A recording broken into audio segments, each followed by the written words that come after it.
SVP global textile के CEO retired major general OP Gulia हमारे साथ हैं। मिस्टर गुलिया, बहुत शुक्रिया साथ जुड़ने के लिए। वेल, क्लियरली एक चीज़ तो है कि जिस तरह से हमने टैरिफ लेटर्स यहाँ पर कल आते हुए देखी हैं, उसका एक थोड़ा सा यूफोरिया इंडियन मार्केट्स में बनता हुआ नजर आया है, स्पेशली जिस तरह के टैरिफ्स हमने यहाँ पर दूसरी कंट्रीज जैसे कि वियतनाम, बांग्लादेश में लगते हुए देखे हैं। 26% इंडिया पर है, लेकिन बाकी टैरिफ्स आप कैसे रीड कर रहे हैं, क्या इम्पैक्ट देखते हैं? बिल्कुल मनीषा जी, एक टेक्सटाइल इंडस्ट्री में बहुत ही खुशी की लहर है आज, और वो आज के स्टॉक्स भी दिखा रहे हैं। Average stock 3 to 5 to 8% increase हुआ है आज सुबह से टेक्सटाइल सेक्टर की कंपनीज में। एंड इसका मेजर रीजन, जैसे आपने बताया, जो यूएस ने टैरिफ लगाया है बांग्लादेश के ऊपर और वियतनाम के ऊपर। बांग्लादेश वर्ल्ड का सेकेंड लार्जेस्ट एक्सपोर्टर था टेक्सटाइल और अप्रैल सेक्टर में। 6 to 7% मार्केट बांग्लादेश के पास थी। अब बांग्लादेश में ये जो टैरिफ लगे हैं, अभी तक बांग्लादेश को एडवांटेज था क्योंकि वो जनरलाइज सिस्टम ऑफ रेफरेंस के तहत उसके ऊपर कोई ड्यूटी नहीं थी। So his exports were almost duty free, where India की 26% ड्यूटी थी, तो डिसएडवांटेज था। नाउ 35% जैसे ही ड्यूटी लगी है, तो 9 to 10% का एडवांटेज इंडियन कंपनीज को मिलेगा। दूसरा, आप जैसे मालूम है कि बांग्लादेश में कितने दिनों से अनरेस्ट चल रहा है, मेजर ब्रांड्स वहां से निकल रहे हैं बाहर और लूम्स बंद हो गए। सो इन दोनों फैक्टर को मिलाते हुए India has got a big advantage with this news today जो आई है वो, और जो पहले अनरेस्ट चल रहा था उससे। और साथ में अगर आप वियतनाम को देखें, तो वियतनाम का भी यही था। चाइना और जो यूएस के बीच में ट्रेड वॉर था, उसका सबसे ज्यादा एडवांटेज टेक्सटाइल सेक्टर में वियतनाम को मिला था। एंड उसके कारण उनका मोस्ट फेवर्ड नेशन का उसका स्टेटस था। और वियतनाम भी तकरीबन 20% जो अभी लगा है वो ऑलमोस्ट नेग्लिजिबल था उसके ऊपर। और अब जो 20% उसके ऊपर लगा है, तो गुड्स जो उनकी वो कॉस्टली तकरीबन 20% ज्यादा हो जाएंगी। सो इंडिया के ऊपर कोई फर्क नहीं पड़ रहा है, जो पहले था उतना ही रहेगा। वियतनाम की कॉस्ट 20% ज्यादा होगी। So India is going to gain in a big way from this news.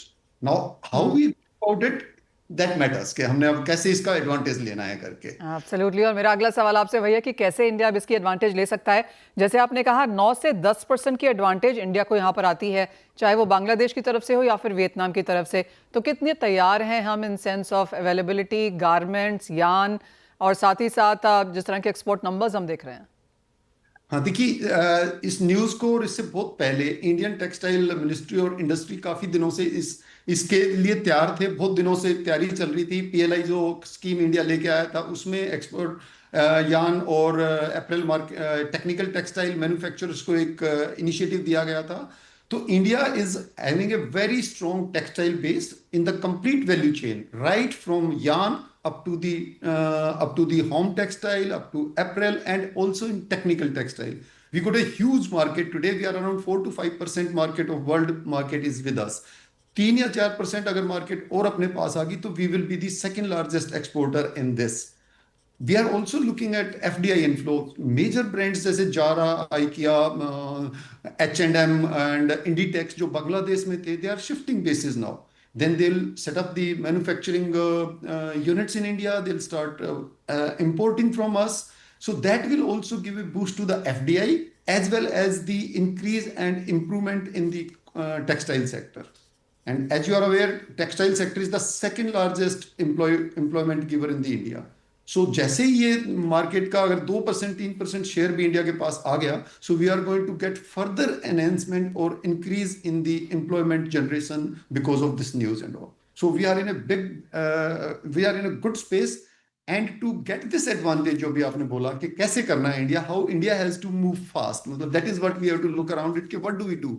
Firstly, पिछले उसमें मैंने आपको बताया था कि FTA is a very important thing. UK के साथ हम फाइनल स्टेज पे पहुंचे हुए हैं। We must finish it fastest with EU. We are already in negotiating stage. And now America के साथ जो बाकी टैरिफ्स का और जो नेगोशिएशन होगी, उसमें we should pitch for textile as well. So if we can do that, we will get a big advantage. तो एडवांटेज इंडिया के हिसाब से यहाँ पर काफ़ी कुछ है जो किया जा सकता है। और जैसे आपने बताया कि एज ऑफ नाउ जिस तरह के टैरिफ्स हमने आते हुए देखे हैं, 9 to 10% एडवांटेजेस स्टेट में यहाँ पर इंडिया है। 4 से 5% का हमारा वर्ल्ड मार्केट का कंट्रीब्यूशन है ही, और उसे बढ़ाया भी जा सकता है। मेजर गुलिया, एज ऑलवेज बहुत शुक्रिया साथ जुड़ने के लिए और वो तमाम नंबर्स क्लैरिटी के साथ एनालाइज भी करने के लिए। वेल, इसी के